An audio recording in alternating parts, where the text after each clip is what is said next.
Bonjour. Étude biblique Ancien Testament de Frédéric Godet, première édition de 1873 à Neuchâtel en Suisse, chapitre d'études sur le Cantique des Cantiques, lecture intégrale de la partie 3. Lecture 4, des pages 351 à 360.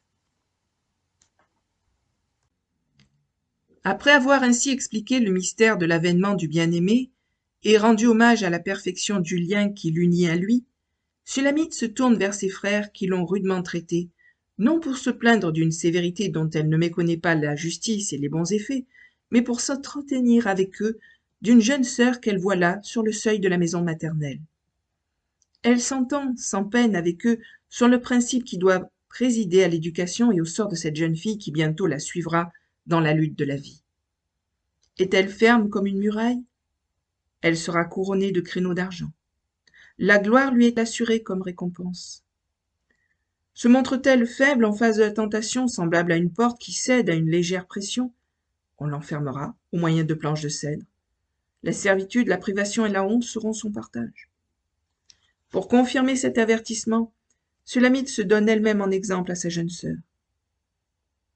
Si Sulamite représente Israël, l'Israël normal, sa sœur, non encore adulte, ne peut figurer que la portion de l'humanité qui n'est pas encore apte à subir l'épreuve à laquelle ce peuple a été soumis le premier. Par conséquent, l'humanité païenne. Le lecteur se demande peut-être si le regard du poète antique pouvait pénétrer si avant dans l'avenir, mais Salomon lui-même, lorsqu'il inaugure le temple et offre cet édifice à Yahvé comme sa demeure en Israël, ne réserve-t-il pas expressément la place des gentils dans cette maison? Ne demande-t-il pas aussi une part d'exaucement pour leurs prières? 1 Roi 8, versets 41 à 43. Et lorsque l'étranger qui n'est pas de ton peuple d'Israël, mais qui sera venu d'un peuple éloigné pour l'amour de ton nom, te priera dans cette maison, exauce-le, toi des cieux, du lieu arrêté de ta demeure, afin que tous les peuples connaissent ton nom pour te craindre, aussi bien que ton peuple d'Israël. Au fait de sa gloire, Salomon ne vit-il pas arriver à Jérusalem un représentant de ce monde des gentils, une reine étrangère attirée non seulement par la réputation de son nom, mais aussi par celle du nom de Yahvé, et dont l'apparition a bien pu contribuer à éveiller dans l'esprit du poète l'idée de cette personnification de l'humanité païenne dans la jeune sœur de Sulamite. Aux gentils donc de décider un jour de leur sort, comme Israël est appelé à le faire aujourd'hui, du sien. À eux d'opter aussi entre les rêves de fausse gloire et le bonheur goûté dans l'amour de Yahvé, entre le Messie couronné d'or et le Messie aux cheveux humides des gouttes de la nuit, ou même à la tête couronnée d'épines. Ces arrangements de famille terminés, Sulamite se tourne vers Salomon, car elle a un compte à régler avec lui. Il n'est pas présent sans doute, mais les paroles de la jeune fille n'en parviendront pas moins jusqu'à lui. Par sa faute, le peuple l'a maintenant pour roi. Il ne saurait annuler ce qu'il a fait dans une heure d'oubli, car il en est des fautes des nations comme de celles des individus ou de celles de toute l'humanité. Quand par une décision bonne ou mauvaise l'être libre a donné place dans son existence à un principe, ce principe devient une puissance, et il ne peut plus être supprimé par un simple acte de volonté. Il a acquis droit de vie, il ne périra, s'il doit périr, qu'après avoir déployé tout ce qu'il contenait dans son sein. L'homme doit manger le fruit de son œuvre, selon le psaume 128, verset 2. Il en sera ainsi de l'institution de la royauté en Israël. Sulamite reconnaît cette loi de la justice divine, et c'est précisément l'engagement de s'y soumettre qu'elle énonce dans l'énigme de la vigne. Que dit-elle en effet dans le passage difficile du chapitre 8, versets 11 et 12? Salomon possède de vastes territoires conquis. C'est là ce que Sulamite appelle le vignoble qu'il a acquis en Baal-Hamon. Car ce dernier nom signifie maître d'une multitude, et désigne par conséquent Salomon comme maître non seulement d'Israël, mais de toute une multitude de nations, les Édomites, les Moabites, les Ammonites, les Syriens, les Philistins. Leurs pays appartiennent aux souverains personnellement et nullement au peuple. C'est lui qui perçoit tous les revenus de ce vaste domaine. Il a établi dans ce but des employés chargés de recouvrer le tribut imposé à chaque nation. Ce tribut est représenté par les 1000 cycles que les tenanciers de la vigne paient aux propriétaires. Ces tenanciers figurent les percepteurs royaux dans chaque contrée. On connaît le système admirable de contribution organisé par Salomon chez les peuples soumis. Chacun d'eux était tenu de livrer annuellement une certaine somme, soit en argent, soit en nature, selon les productions du pays qu'il habitait.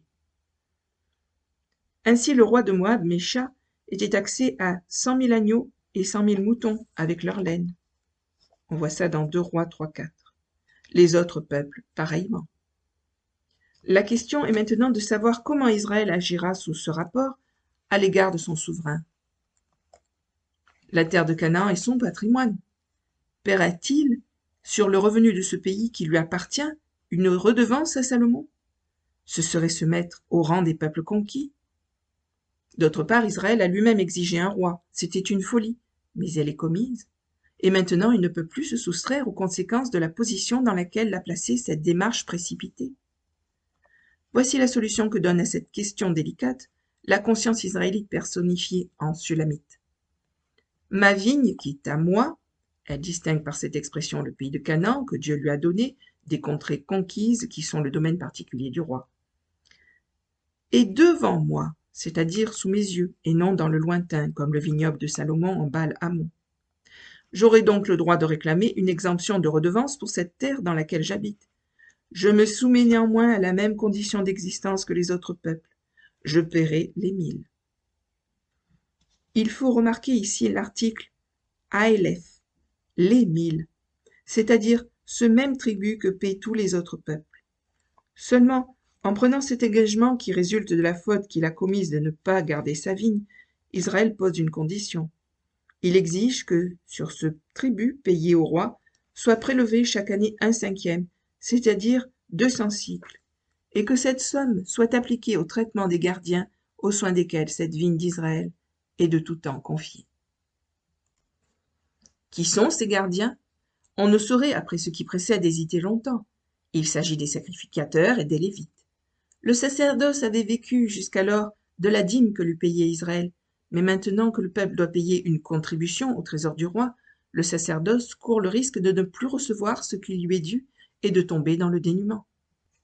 Voilà pourquoi Sulamite, tout en acceptant le fardeau de l'impôt royal, a soin de mettre à la charge de cet impôt l'entretien partiel ou total du sacerdoce. On sait qu'à l'occasion de la construction du temple, l'ordre des sacrificateurs et des Lévites reçut son organisation définitive. Ce fut alors que la question de leur traitement dut être aussi réglée. Et sans aller jusqu'à dire avec M. Dunker qu'une 13e tribu, celle des Lévites, fut alors ajoutée aux 12 dont se composait le peuple, nous acceptons sans hésiter les paroles suivantes de ce savant. Le sacerdoce ne reçut pas une position indépendante, il fut remis à l'assistance de la royauté, qui lui avait bâti le temple qui avait rehaussé sa considération et son éclat. Assurément, ce n'est pas en faveur de notre explication du cantique que l'éminent historien a tracé ces lignes, elle ne l'en appuie que mieux. M. Greitz, dans le livre qu'il vient de publier sur le cantique, Das Salomonische Hohelied, voit dans la vigne de Salomon son sérail, et dans celle de Sulamite son innocence qu'elle a su garder. Nous ne disons rien du profond dégoût que doivent faire éprouver toutes les images de cette énigme ainsi comprise. Nous demandons seulement quel sens raisonnable il est possible de donner, à ce point de vue, aux 200 cycles réservés par Sulamite pour les gardiens de sa vigne. À César ce qui est à César. Cette part de César sont les 1000 qu'Israël s'engage librement par la bouche de Sulamite à payer à ses rois. À Dieu ce qui est à Dieu. Cette part de Dieu, ce sont les 200 qui doivent être affectés à l'entretien du sacerdoce, sans parler de l'amour fidèle que prêche tout le cantique. Ainsi s'exprimait la conscience israélite au moment de l'institution de la royauté et de la fondation du temple. Ainsi elle parlera un jour par la bouche de celui qui en sera non plus seulement la personnification poétique, mais la vivante et réelle incarnation. Matthieu 17, verset 25. Les rois de la terre, de qui prennent-ils le tribut? Des étrangers. Les enfants en sont donc exempts, mais afin que tu leur donneras le statère pour toi et pour moi. Dès qu'on se place à ce point de vue, il n'est plus difficile de résoudre la dernière énigme, celle de la fuite du bien-aimé. Le berger, dans l'unique parole que le poète lui fait prononcer durant le cours de ce drame, tout rempli de lui, demande à son ami une seule chose, un chant de sa bouche. Et encore, il réclame cette jouissance plutôt pour ses amis qui l'entourent et qui sont descendus avec lui des plateaux parfumés que pour lui-même. Que signifie cette demande? Ce qui réjouit sur la terre le cœur de Yahvé, c'est le chant qui sort du cœur de son peuple, c'est le culte de l'amour. Mais s'il veut que les accents de cette adoration se fassent entendre, ce n'est pas pour lui, qui n'a nul besoin de ces témoignages extérieurs. C'est pour les esprits célestes qui l'entourent, auprès desquels cette louange qui s'élève de la terre est sa gloire. Ce sont les hommes que les anges invitent à donner gloire à Dieu jusque dans les lieux très hauts. Que répond Sulamite? Nous le savons déjà. Elle chante, mais en invitant son bien-aimé à s'en aller au plus vite, à retourner sur les montagnes d'où il est descendu. Son domicile à lui n'est pas dans la région des jardins. Il doit se hâter de quitter la plaine, lors même qu'elle ne peut encore le suivre sur les montagnes, où il fait paître parmi les lys.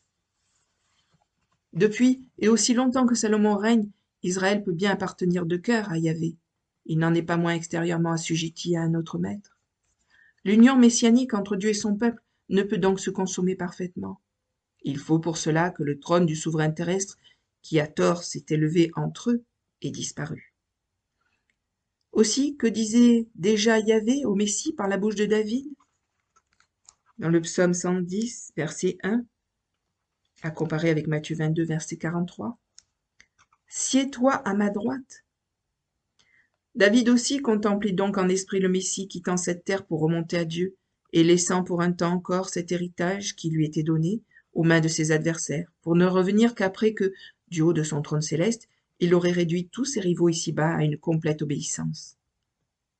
La réalisation de l'union définitive de Yahvé avec son peuple par le règne messianique suppose l'entière libération du sol où règne maintenant le souverain visible.